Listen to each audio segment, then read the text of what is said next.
নমস্কার দর্শক বন্ধুরা, আজকেও নিয়ে চলে এসেছি গীতায় শ্রীকৃষ্ণের দেওয়া 8টি উপদেশ, যা জীবনে নতুন দিশা দেখাতে পারে। আমরা সকলেই জানি যে ভগবদ্গীতার উপদেশ চিরকালীন, আর গীতায় শ্রীকৃষ্ণের দেওয়া সেই সমস্ত মহত্তম উপদেশ কখনো পুরনো হয় না। মহাভারতে কুরুক্ষেত্রের যুদ্ধ শুরুর ঠিক আগে সংশয়ে আবিষ্ট অর্জুনকে জীবনের সঠিক পথের সন্ধান দিয়েছিলেন শ্রীকৃষ্ণ। নিজের আত্মীয় ও প্রিয়জনদের উপর কিভাবে অস্ত্র বর্ষণ করবেন সেই চিন্তায় মানসিক দ্বন্দ্বে থাকা অর্জুনকে শ্রীকৃষ্ণ ধর্ম ও কর্মের পাঠ দেন।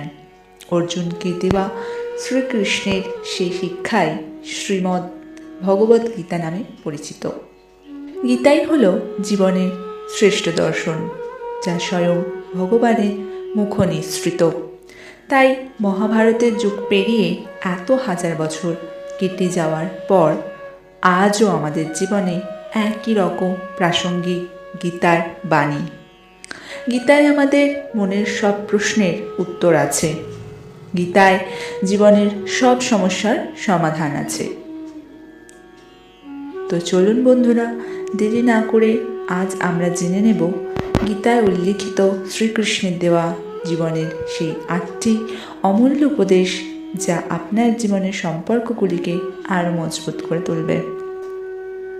গীতায় শ্রীকৃষ্ণ বলে গেছেন স্বার্থহীন ভালোবাসার কথা, অর্থাৎ নিজের স্বার্থের কথা না ভেবে ভালোবাসার কথা।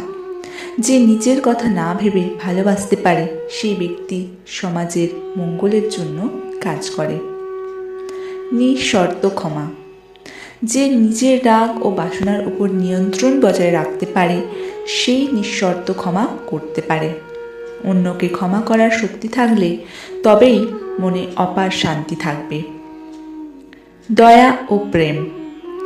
যে ব্যক্তি অন্যকে ঈর্ষা করে না, সবার প্রতি মনে দয়া ও প্রেম রাখে, সে ঈশ্বরের খুব কাছের। যার মনে কোনো অহংকার নেই, তার কখনো কোনো ক্ষতি হয় না। মানবিকতা। যার মধ্যে মানবিকতার অভাব আছে সেই ব্যক্তি মানুষের পর্যায়ে পড়ে না। যার মনের মধ্যে কামনা বাসনা সব সময় মাথা তুলে দাঁড়ায় না, তার মনের মধ্যে শান্তি বিরাজ করে। শুদ্ধ মানসিকতা।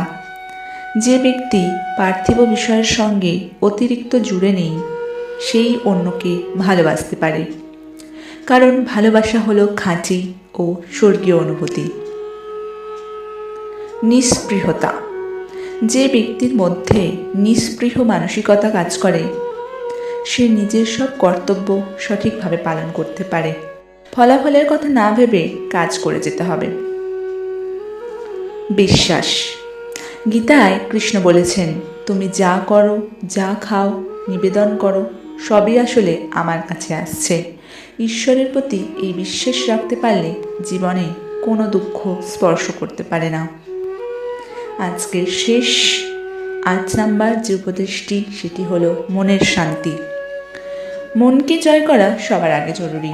যে নিজের মনকে নিয়ন্ত্রণ করতে পারে তাকে ব্যর্থতা কোনোভাবে গ্রাস করতে পারবে না, কারণ আমাদের মনই আমাদের সবচেয়ে বড় শত্রু। আজকের মতন ভিডিওটা এখানেই শেষ করলাম বন্ধুরা। ভালো লাগলে অবশ্যই জানাবেন কীরকম লাগছে আপনাদের আমাদের এই গীতার উপদেশ পর্ব। ভালো লাগলে অবশ্যই like, comment, share and subscribe করে আমাদের পাশে থাকতে ভুলবেন না। রাধে রাধে।